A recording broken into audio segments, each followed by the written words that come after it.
어서오세요. 반갑습니다. 안녕하세요. 저는 지방에서 식당을 하고 있는 40대 중반 노총각입니다. 형제로는 6살 어린 남동생이 하나 있습니다. 제가 하고 있는 식당은 부모님께서 먼저 운영하시다가 제가 30대 초반 사업에 실패를 한 후 부모님의 권유로 식당에서 일을 배우기 시작하였고 몇 년 전부터는 제가 혼자 운영하게 되었습니다. 나름 동네에서는 맛집으로 소문이 나서 손님도 제법 있었고 제가 본격적으로 맡은 이후로는 SNS 및 블로그에 홍보 이벤트를 하기 시작하면서 외지인 손님도 늘어나게 되었습니다. 평생 식당을 운영하시면서 해외여행도 한 번 없이 일만 하셨던 부모님께 드디어 효도다운 효도를 하게 될 수 있어서 좋았지만 지난 폭설 때 눈길에 교통사고가 나면서 두 분 다 돌아가셨습니다. 평생을 부모님만 속만 썩이다가 자식으로서 성공하는 모습도 결혼을 하는 모습도 이쁜 손주도 못 보여드렸다는 생각에 몇 주를 넘게 술로만 시간을 보냈습니다. 그런데 장례 이후에 본인 집으로 갔던 동생네 부부가 연락도 없이 제 집으로 찾아왔습니다. 부모님 유산을 이제 정리할 때가 되지 않았냐면서 어떻게 할 거냐고 묻는데 저는 그때도 이미 많이 취해 있었고 그냥 동생이 말하는 대로 동의해 주었습니다. 그렇게 몇 마디만 나누더니 바쁘다면서 나가라는 것이었습니다. 먼 길을 내려온 김에 부모님 산소에 들렀다 가라고 했더니 얼마 전에 갔는데 뭘 또 가냐면서 그냥 가버렸습니다. 그러고 얼마 후 저는 은행에 볼일을 보러 갔다가 동생에게서 들어온 돈을 보았습니다. 동생에게 무슨 돈이냐며 물었더니 부모님 유산을 정리해서 제 몫을 보내놓은 거라는 것이었습니다. 부모님의 재산을 정확히 알지는 못하지만 제가 예상했던 금액보다 터무니없이 적었습니다. 동생에게 50대 50으로 나눈 것이 맞나고 묻자 형은 이미 잘나가는 식당을 상속을 받았는데 내가 현금 재산을 일부라도 나눠준 것을 오히려 고마워해야 되는 거 아니냐면서 저한테 따지는 것이었습니다.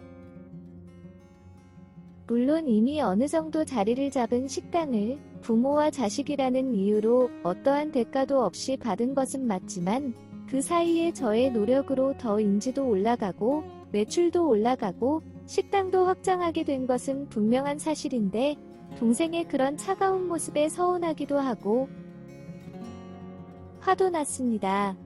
주변에서 부모의 유산으로 싸우는 지인들을 많이 보았고 절대 나는 그러지 않을 거라고 다짐했기에 다시 한번 참으면서 그래도 전체적인 유산이 얼마인데 이래저래 해서 형한테는 이 정도 주고 나머지는 내가 가져가겠다고 말해줄 수도 있지 않냐고 물었더니 바쁜데 짜증 나게 하지 말라며 그렇게 억울하면 부모님이 살던 그 시골집을 저보고 가지라고 하더군요.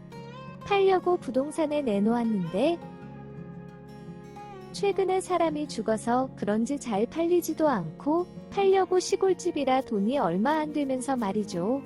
부모님이 살던 집을 팔면 어떡하냐고 하였더니 이제 본인 상속분인데 제가 무슨 권한으로 팔지 말라고 하면서 가져갈 건지 말 건지만 말하라고 학의해달라고 하였습니다. 그랬더니 공짜로는 줄 수 없고 시세보다 저렴하게 준다면서 일부 돈을 보내라고 하였고 그렇게 제가 부모님이 살던 집을 인수하게 되었습니다. 그리고 며칠 뒤 부모님 집에 가보니 동생이랑 재수씨가 얼마나 뒤지고 찾았는지 예상이 될 만큼 난장판이 되어 있었습니다. 하염없이 흐르는 눈물을 닦으며 집을 치우고 정리를 하기 시작했습니다.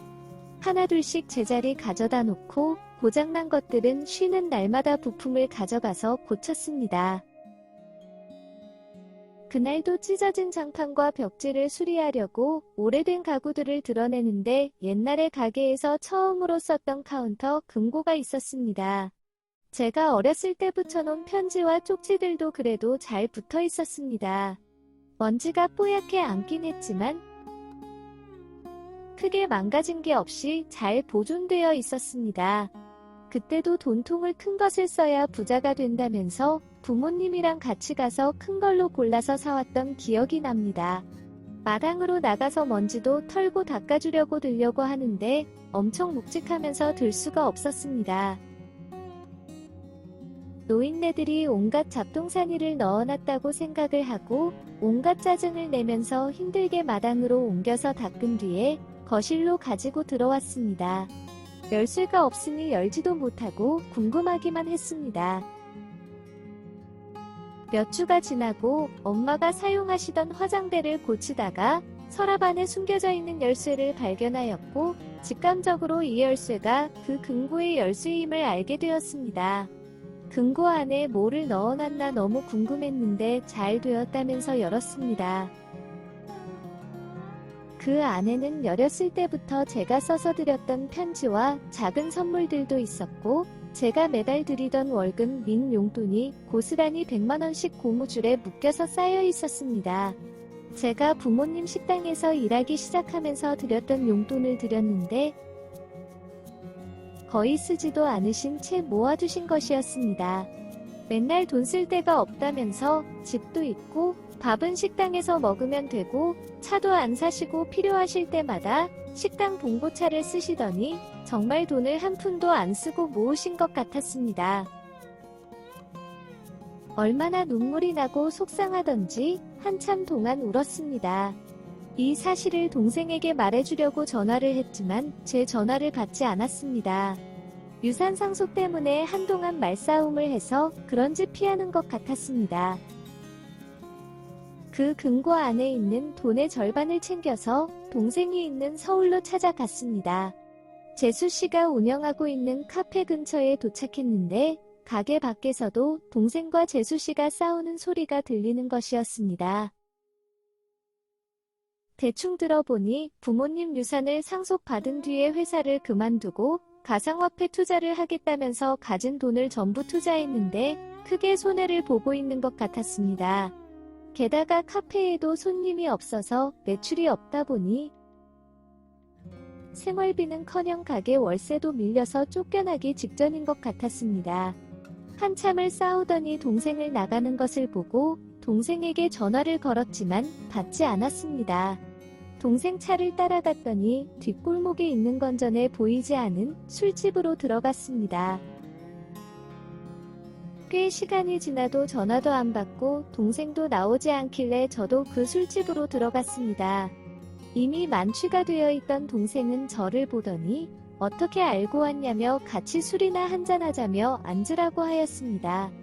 이미 많은 돈을 잃고 있는 것을 알고 있는데도 테이블에 앉아있는 도우미들에게 잘 보이고 싶었는지 온갖 허세를 부리며 비싼 술을 시키는 것이었습니다. 너무나 한심해서 말도 안 나오는 것이었습니다. 가지고 온 저 돈을 주면 피 같은 부모님 돈이 그 술집의 술값이 될 것 같아 물만 한 잔 먹고 나와서 재수씨 카페로 갔습니다.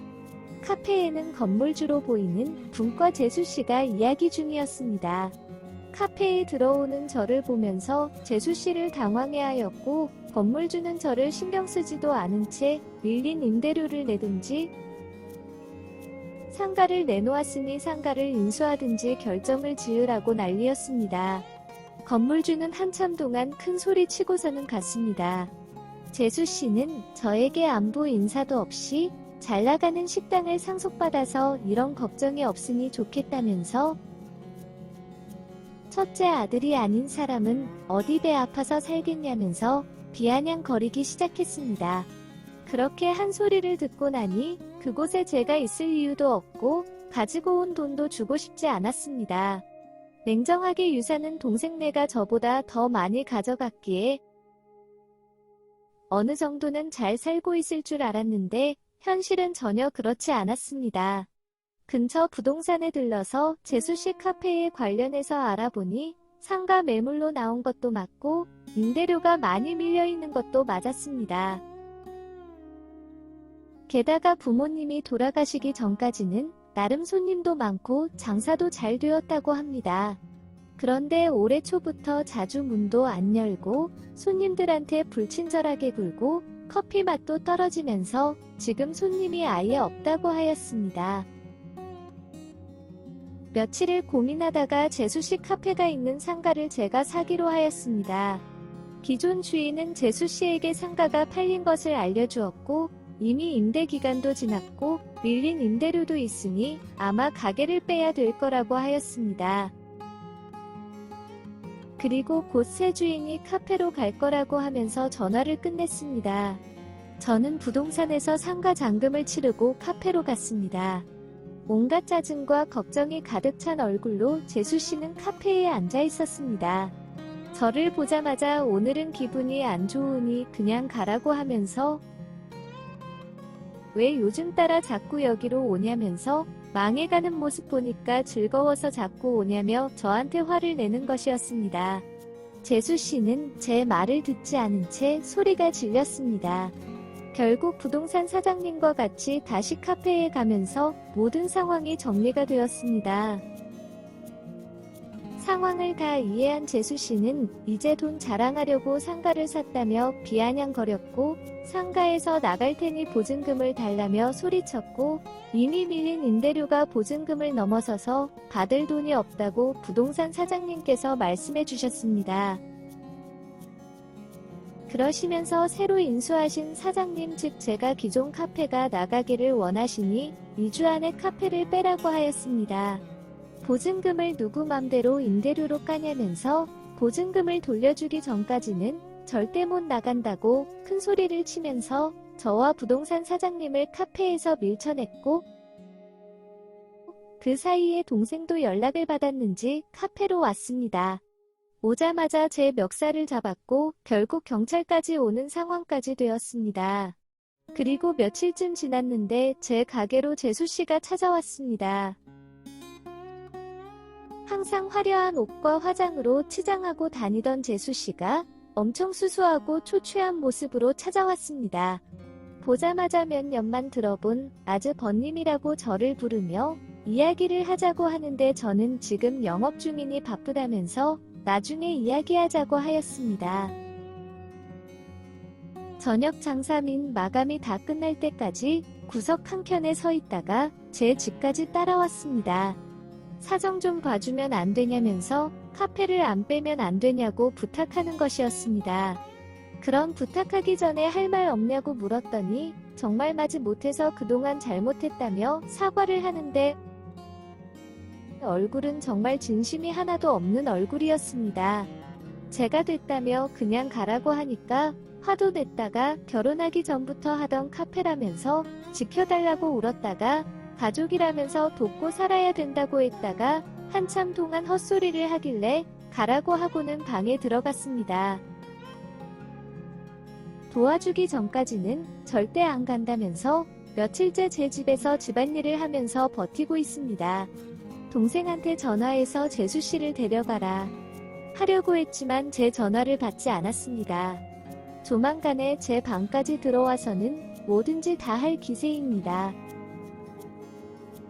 저는 처음에는 도와줄 생각으로 산 것은 맞지만 마지막까지 비아냥거리는 모습에 사실 마음이 변했습니다.